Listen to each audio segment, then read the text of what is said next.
যুদ্ধ কেবল বন্দুকের গর্জন আর ক্ষেপণাস্ত্রের বিস্ফোরণেই সীমাবদ্ধ নয়, তার নেপথ্যে জড়িয়ে থাকে বিপুল অর্থনৈতিক চাপ, রাজনৈতিক কৌশল ও দীর্ঘমেয়াদী স্থিতিশীলতার প্রশ্ন।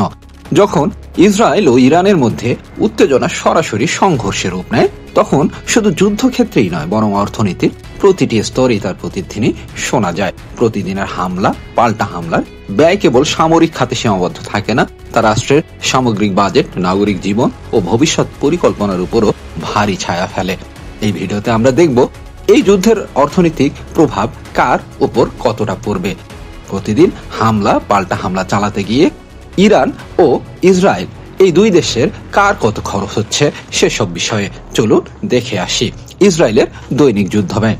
2024 সালের জানুয়ারিতে ইসরায়েলি সংবাদ মাধ্যম ইয়েদিয়ত আহরোনট জানায়, গাজা ইসরায়েলের চলমান অভিযানের খরচ ইতিমধ্যে $42 বিলিয়ন পৌঁছেছে। অর্থাৎ গড়ে প্রতিদিনের ব্যয় হচ্ছে প্রায় $8,38,00,000। পত্রিকাটি আরো জানায়, গত বছর 1 অক্টোবর ইরানের ক্ষেপণাস্ত্র হামলার বিরুদ্ধে আন্তর্জাতিক জোটের সহায়তায় ইসরায়েলের আকাশসীমা রক্ষা করতে এক রাতে তাদের খরচ হয়েছিল $27,90,00,000। গত বছর 1 অক্টোবর ইরান ইসরায়েলকে লক্ষ্য করে প্রায় 180টি ব্যালিস্টিক ক্ষেপণাস্ত্র নিক্ষেপ করে। তেহরান জানায়, হিজবুল্লাহ ও হামাস নেতা এবং একজন রেভলিউশনারি গার্ড কমান্ডারকে হত্যার প্রতিশোধ হিসেবে এই হামলা চালানো হয়েছে। ইয়েদিয়ত আহরোনট আরো জানায়, ইসরায়েলের প্রতিরক্ষা বাজেটের সবচেয়ে বড় ব্যয়ের খাত হল রিজার্ভ সেনাবাহিনীর অর্থায়ন। এটি $12.5 বিলিয়ন পৌঁছেছে।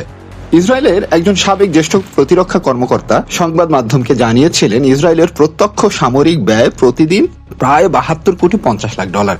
এর মধ্যে অর্ধেক আক্রমণাত্মক অভিযান অর্থাৎ বিমান হামলা, যুদ্ধাস্ত্র ক্রয় করা ইত্যাদি, এবং বাকি অর্ধেক প্রতিরক্ষা ব্যবস্থা যেমন ক্ষেপণাস্ত্র প্রতিহতকরণ, রিজার্ভ মোতায়েন ইত্যাদি। 2024 সালের অক্টোবরে ইরানের ক্ষেপণাস্ত্র হামলা থেকে এক রাতের প্রতিরক্ষা বাবদ ইসরায়েলের খরচ হয়েছিল $27,90,00,000। আর 2024 সালের এপ্রিলে ক্ষেপণাস্ত্র প্রতিহত করতে তাদের ব্যয় হয়েছিল $1.08 থেকে $1.35 বিলিয়ন। এছাড়া গাজা ও লেবাননের বৃহত্তর সংঘাতের জন্য ইসরায়েলের দৈনিক ব্যয় প্রায় $13,30,00,000। এতে অনুমান করা যায়, তীব্র উত্তেজনা পরিস্থিতিতে ইরানের আক্রমণ প্রতিহত করতে ইসরায়েলের কত খরচ হতে পারে। ইরানের যুদ্ধ ব্যয়।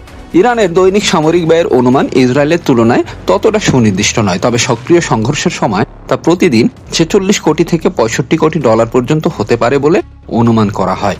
এই পরিসংখ্যান সম্ভবত ক্ষেপণাস্ত্র উৎক্ষেপণ, যেমন 110টি ব্যালিস্টিক ক্ষেপণাস্ত্রের জন্য $3 কোটি থেকে $5 কোটি খরচ এবং অন্যান্য সামরিক ব্যয় অন্তর্ভুক্ত।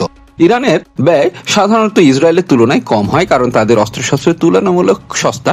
ইসরায়েলের একটি অ্যারো ক্ষেপণাস্ত্রের দাম $35,00,000, এটি সরবরাহ করে যুক্তরাষ্ট্র। সে তুলনায় একটা ব্যালিস্টিক ক্ষেপণাস্ত্রের দাম প্রায় $1,00,000। অবশ্যই এই হিসাব একটা অনুমান মাত্র, এই তথ্য নিশ্চিতভাবে যাচাই করা কঠিন, কারণ ইরান বিস্তারিত সামরিক বাজেট প্রকাশ করে না। পরোক্ষ খরচ।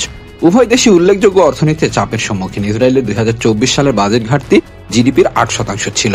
গাজা ও লেবানন সংঘাতের কারণে এই ঘাটতি আরো বেড়েছে। 2025 সালের জন্য অর্থনৈতিক প্রবৃদ্ধির পূর্বাভাস 3.6% নামিয়ে আনা হয়েছে। অন্যদিকে ইরানের অর্থনীতি আগে থেকেই দুর্বল। মার্কিন নিষেধাজ্ঞা, মুদ্রাস্ফীতি ও রিয়ালের অবমূল্যায়ন দেশটির উপর চাপ সৃষ্টি করেছে। যদিও 2023 সালে তারা $35 বিলিয়ন মূল্যের তেল রপ্তানি করেছে। এই উৎসটি অস্থির ও অনিশ্চিত।